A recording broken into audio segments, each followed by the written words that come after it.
NEWS.MC on Monaco Info is brought to you by Monaco Legend Properties.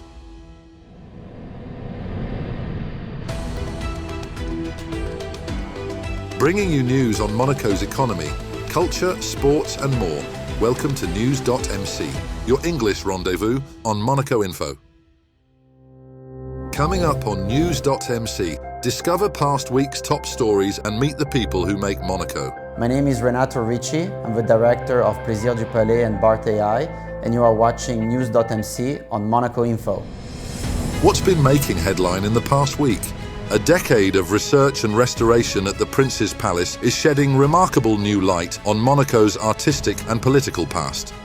Opened on March the 19th by His Serene Highness Prince Albert II in the presence of the Princess of Hanover, the symposium Image d'une souveraineté de la Renaissance presented the latest findings from a project launched in 2013 after traces of pigment were discovered in the state apartments. Since then, nearly 600 square meters of late Renaissance frescoes have been uncovered and restored. Far from being purely decorative, the paintings are now understood as powerful visual expressions of Monaco's emerging sovereignty in the 16th century. Featuring mythological figures such as Hercules, Ulysses and Europa, they reflect the ambitions of the Grimaldi rulers as the fortress evolved into a Renaissance palace. The work will continue with further studies, publications and a dedicated exhibition planned for 2027. The Princess Charlene of Monaco Foundation organised a dedicated water safety day at the Stade Louis II swimming pool on March the 19th. In the presence of Princess Charlene, 108 children from countries including South Africa, Argentina, India, Japan and the United States took part in workshops focused on drowning prevention and aquatic awareness. Additional sessions with the Monaco Red Cross and other partners explored first aid, sporting ethics and Olympic values, reinforcing the Foundation's wider mission of safety, solidarity and education. Monaco welcomed a delegation of 6 Council of Europe experts for a 2-day visit on March the 19th and 20th, focused on reviewing and strengthening the Principality's national sports policy. Organised within the framework of the European Sports Charter and the enlarged partial agreement on sport, the visit brought together experts with public institutions, federations, associations and local organisations. Discussions focused on accessibility, inclusion and the promotion of physical activity across all age groups, alongside visits to key facilities including Stade Louis II. The exchange came at a significant moment just weeks before Monaco assumes the presidency of the Council of Europe's Committee of Ministers. A delegation from Andorra, led by the head of government, visited Monaco for high-level meetings on March the 20th, marking the 20th anniversary of diplomatic relations between the two countries. The delegation was received by His Serene Highness Prince Albert II before taking part in a working meeting at the Ministry of State. Discussions focused on shared priorities and major international issues such as the wars in Ukraine and the Middle East. Officials on both sides highlighted the strong convergence between Monaco and Andorra, noting that the two small states face many similar challenges and share common approaches to public policy, international affairs and long-term bilateral cooperation. Monaco marked 20 years of diplomatic relations with Japan through cultural and institutional events held in the Principality on March the 20th and 21st, alongside a wider anniversary program planned for later in the year. Officials described the relationship as excellent, rooted in long-standing friendship and strengthened by major recent milestones, including Monaco's participation at Expo 2025, Osaka, and His Serene Highness Prince Albert II's visits to Japan for key international occasions. Celebrations in Monaco featured artistic performances, Japanese cultural demonstrations and public events on the Grimaldi Forum forecourt attended by Their Serene Highnesses Prince Albert II and Princess Charlene, as well as Her Imperial Highness Princess Akiko of Mikasa. Organisers said the anniversary programme would continue with exhibitions, calligraphy, ikebana, tea ceremonies and gastronomy, together with an official reception and a gala evening in Tokyo, reflecting a shared ambition to deepen cultural, economic and institutional ties.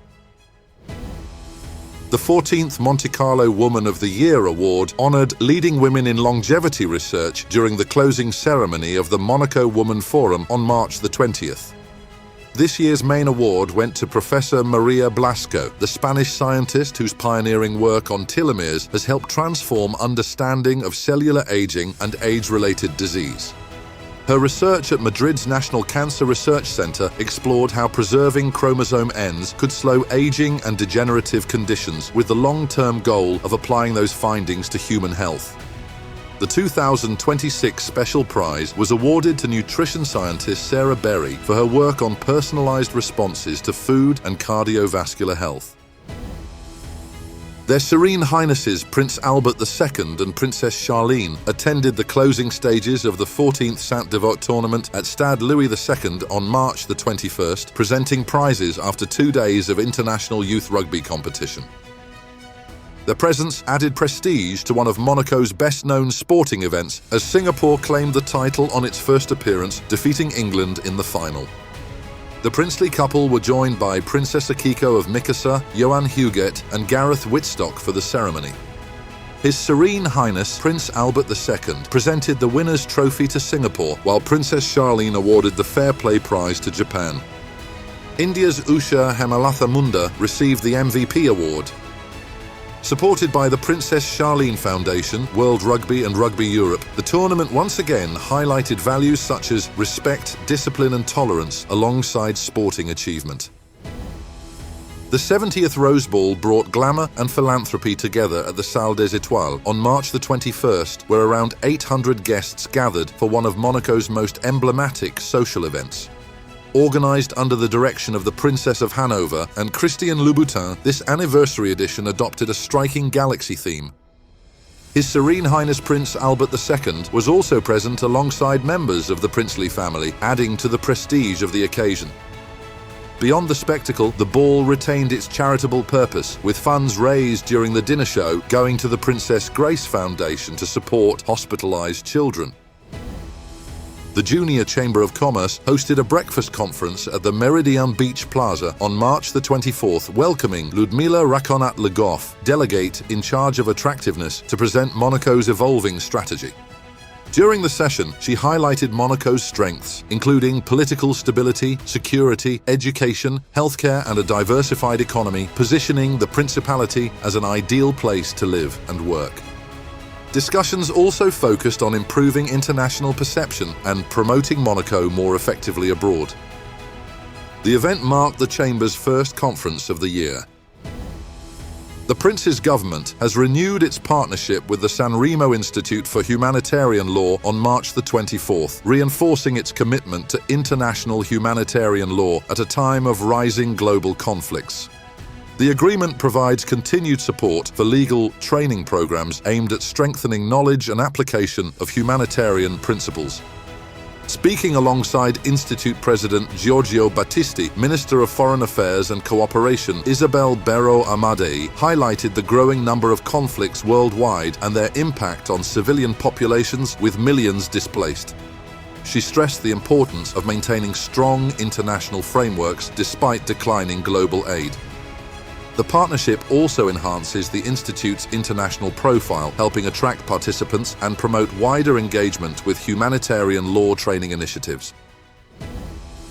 Monaco's Museum of Stamps and Coins is celebrating its 30th anniversary with a dedicated exhibition retracing its history.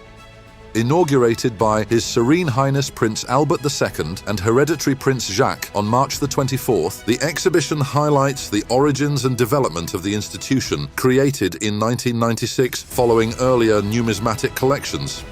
Visitors can discover rare pieces, archival material, and the evolution of the collection initiated under Prince Rainier III. A special commemorative stamp was also issued for the occasion. The exhibition runs until April the 26th, offering a unique insight into Monaco's philatelic and numismatic heritage. Monaco's exotic garden has reopened after 6 years of extensive renovation, restoring one of the Principality's most iconic sites. A ceremony attended by their Serene Highnesses Prince Albert II and Princess Charlene and the Princess of Hanover on March the 25th marked the occasion ahead of the official public opening. Originally created in 1933, the garden has been fully modernised with new pathways and visitor spaces added alongside its renowned collection of succulents and Mediterranean views. A preview day for residents featured guided tours, workshops and entertainment, offering a first look at the transformed garden before its official reopening. Peace and Sport launched its White Card 2026 campaign at the Hotel Metropole on March the 25th, reaffirming sport's role as a tool for peace, inclusion and education. The White Card, now a global symbol, encourages athletes and the public to promote respect and dialogue through sport. The launch gathered His Serene Highness Prince Albert II alongside political and sporting figures and newly named champions for peace. The initiative will culminate on April the 6th, the International Day of Sport for Development and Peace. Next up, our exclusive interview with the personalities making the Principality. My name is Renato Ricci. I'm the director of Plaisir du Palais and Bart AI. I was born and raised here. Both my parents are Italian, but moved here in the early 80s. So I went to FNB, and then for the high school, I went to Lycée Albert Ier. And then every weekend, we would go back to Imperia, where my family is from. And then I did a master's at the London School of Economics in London for international business with economics, and I did an exchange in Singapore. When you finish university, at my time, you basically had three choices. It was either investment banking, consulting, or marketing, FMCGs, or like Google, but no startup, no entrepreneurship. It was not like this at all. I think now it has kind of changed. And so if I were to sort of be indoctrinated into choosing one of those paths, I choose the one that at least gave you more growth opportunities, which was going in a developing region like the Middle East. And it was amazing, like working on such impactful projects, like setting up a vocational college. But then I felt that I was a bit plateauing in terms of like the skill set that I wanted to acquire. I felt that I already acquired a lot of it after 2 years, and I always wanted to start my own company. And so I figured, why not come back to Monaco and try to do it here, given that I'm from here. I burnt a lot of money, but also like grew a ton. And then in October of 2025, I decided it was a good time for me to exit my shareholding and come back here to Monaco to start a family and also help my parents retire. I pretty much run like two businesses. So one is my parents' business, so Plaisir du Palais. It's been established for over 35 years in Monaco. It's the largest vending machine operator business in the Principality. Hundreds of clients like the hospital or many offices in Fontvieille, the CFM, and other like establishments as well as public locations. So there I basically run the commercial department. So both like expanding the business with existing accounts. So that's the core. And then the second business I have, which is in my own like nom personnel, like my own name, is an AI consulting business. I've always been passionate about technology. I educated myself a lot around AI. Nowadays with like YouTube and like Coursera, you can basically get like pretty good education around new topics pretty quickly. And so I feel that now, like especially for small businesses like my parents, having like an AI injected into your processes can really help you gain a huge advantage compared to what you had before in terms of like spending a lot less time doing things that are time consuming and not value add. You can use tools like Cloud Code or Cursor to like code. I think before it was a big barrier for non-technical people. That barrier is pretty much extinguished, and I think will be totally extinguished in the next like 3 to 5 years. I think it's a great time to be alive and witness this revolution that such a great technology is bringing. I think the biggest obstacle that we face to like a better and wider adoption is probably like people. So I think it's number one is like more of the human nature of how the technology is being adopted. I think the technology itself is evolving, exponentially. It's getting better and better by the day. Every 3 months, there's either Google or Perplexity that are launching like new models that get better by the day. So it's scary sometimes even how fast we can make sure that it's developed in a responsible way. It's easier said than done, but something that can strike a fine balance between, hey, can we continue on like improving it without making it like dangerous, both at the job level as well as the potential humanity level.